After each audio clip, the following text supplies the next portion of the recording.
Au nom du Père et du Fils et du Saint-Esprit, ainsi soit-il. Bien, chers amis, mes bien chers frères, Dieu, dans sa sagesse, comme nous le montre aujourd'hui toute la liturgie, a préparé de longue date la très sainte Vierge Marie. Ce n'est pas seulement au moment de sa naissance sur terre que Dieu a pensé à l'exempter de tout péché et à faire d'elle l'Immaculée Conception. Dans l'éternité déjà qui précédait la création du monde, c'est l'Épître qui nous le raconte aujourd'hui, appliquant à la très sainte Vierge les paroles de la sagesse. La très sainte Vierge, dans l'Esprit de Dieu, se trouvait déjà iam concepta eram. J'étais déjà conçu, oui, conçu dans l'Esprit de Dieu, dans le plan divin. Dieu songeait déjà à la Vierge Marie. Et déjà, il voulait la combler de toutes ses grâces et lui donner ce privilège extraordinaire de l'Immaculée Conception, l'exemptant de toute faute. Tota pulchra est cum Maria et macula non estinte. Vous êtes toutes belles, ô Marie, et il n'y a pas une seule tache en vous. Ainsi, déjà, dans l'éternité précédant la création du monde, le bon Dieu pensait à cette créature admirable, la première de ces créatures après notre Seigneur Jésus-Christ lui-même.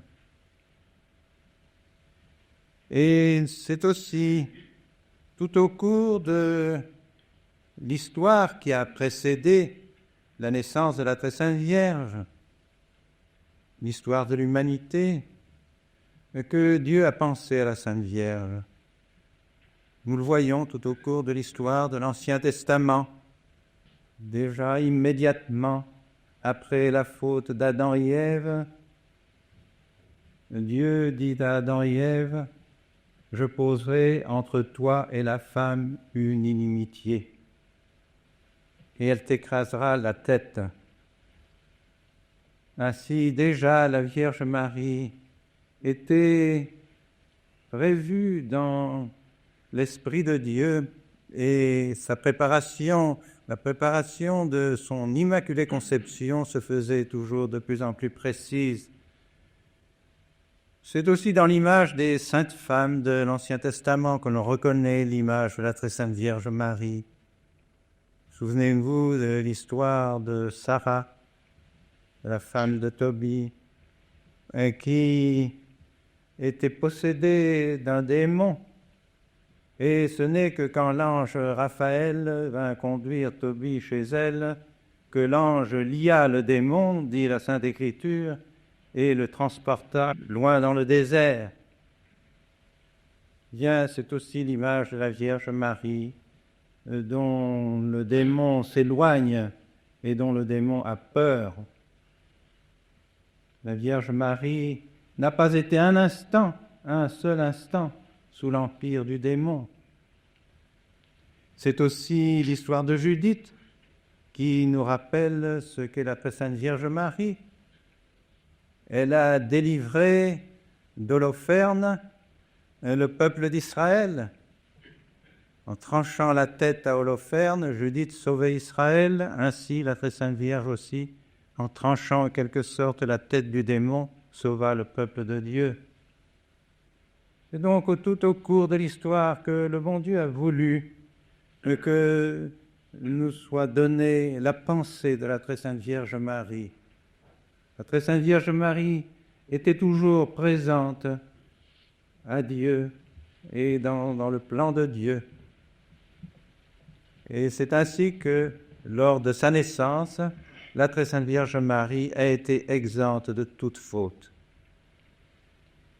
Et si elle a déjà été remplie du Saint-Esprit au moment de sa naissance, elle le fut encore davantage, si possible, au moment où l'ange Gabriel est venu lui annoncer qu'elle serait la mère du Sauveur.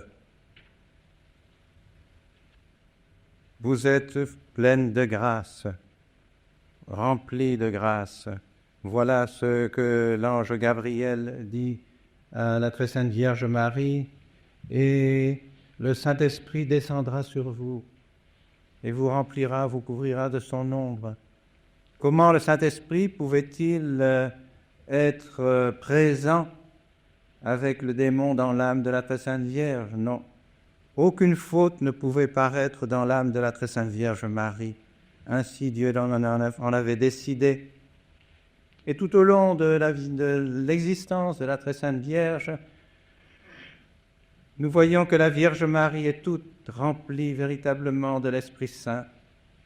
Elle nous apparaît à la fois contemplative, vivant de Dieu, parlant peu, réfléchissant à toutes les paroles que notre Seigneur disait, intervenant lorsqu'elle estimait devoir intervenir, comme aux noces de Cana, et c'était pour nous dire tout son évangile. Faites tout ce qu'il vous dira. C'est l'évangile de la très sainte Vierge Marie. Et puis ensuite, présente au calvaire, mère du prêtre éternel, offrant le sacrifice de notre Seigneur, elle aussi crucifiée avec notre Seigneur sur la croix. Confixus sum cruci. Si saint Paul a pu le dire, combien plus la très sainte Vierge Marie. Et enfin, présente aussi au moment de la Pentecôte, où les apôtres reçurent le Saint-Esprit. Elle, qui était déjà remplie du Saint-Esprit, n'avait plus besoin de le recevoir, mais c'est par son intermédiaire que les apôtres l'ont reçu.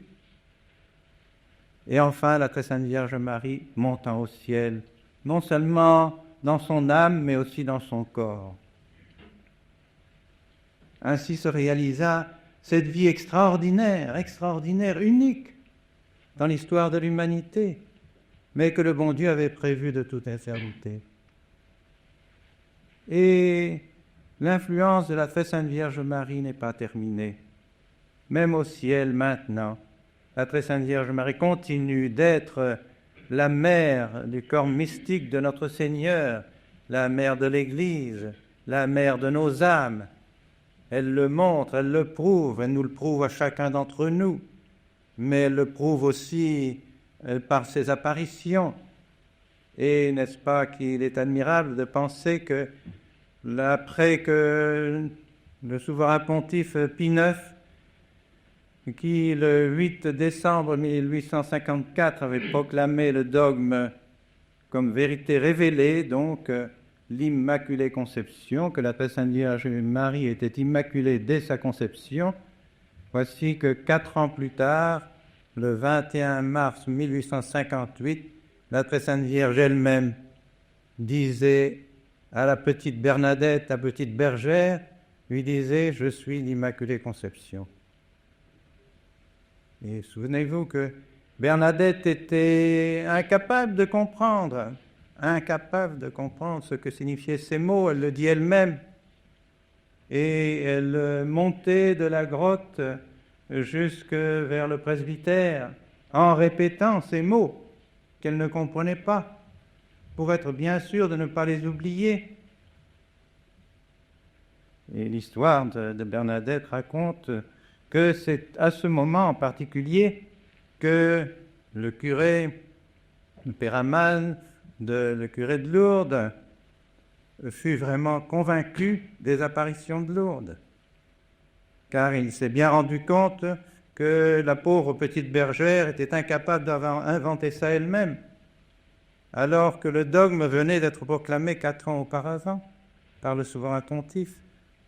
Ainsi était confirmé vraiment au monde par la très sainte Vierge elle-même qu'elle était l'Immaculée Conception. Bien quelle leçon devons-nous tirer de cette histoire de la très sainte Vierge Marie et de son Immaculée Conception? Pour tous qui sommes baptisés, nous qui avons, dans une certaine mesure, proportionnellement plus les uns que les autres, par les fonctions que nous pouvons occuper dans la Sainte Église, mais tous nous approchons notre Seigneur Jésus-Christ. Et si la très sainte Vierge Marie a été immaculée dans sa conception, c'est parce qu'elle devait être la mère de notre Seigneur Jésus-Christ, parce qu'elle devait porter dans son sein notre Seigneur le Fils de Dieu, parce qu'elle devait le donner au monde, parce qu'elle devait vivre auprès de lui, être sa mère. Eh bien, est-ce que nous aussi, chrétiens, qui recevons la Sainte Communion, est-ce que nous ne recevons pas notre Seigneur Jésus-Christ, le même Jésus-Christ, le même corps qui a été conçu par la très sainte Vierge Marie? Nous le recevons en nous, dans nos corps, dans nos âmes. Alors, s'il est vrai que la très sainte Vierge Marie a été jugée devoir être immaculée dans sa conception, pour recevoir le corps de notre Seigneur Jésus-Christ, son âme, sa divinité, est-ce que nous devons faire des efforts aussi pour conquérir cet immaculé, non pas notre conception, mais donner à nos âmes d'être immaculées, que nos âmes soient immaculées par nos prières, par nos dispositions, par nos efforts, par la grâce du bon Dieu. Conquérir ce privilège que la très sainte Vierge a eu par don de notre Seigneur Jésus-Christ, que nous, par nos prières et par la grâce du bon Dieu, nous obtenions d'avoir des âmes immaculées pour recevoir notre Seigneur Jésus-Christ. Nous le devons. Nous devons donc vivre sans le péché. Nous devons vivre en luttant contre tout ce qui peut ternir nos âmes, afin qu'on puisse dire aussi de nos âmes, tota pulchra est, et non est macula. Il n'y a pas de tâche dans nos âmes, afin de recevoir dignement notre Seigneur Jésus-Christ. Et si cela est vrai des chrétiens, si cela est vrai des fidèles, si cela est vrai de toute personne, de toute âme, de tout corps recevant notre Seigneur Jésus-Christ, combien cela est encore plus vrai, mes chers amis, de vous.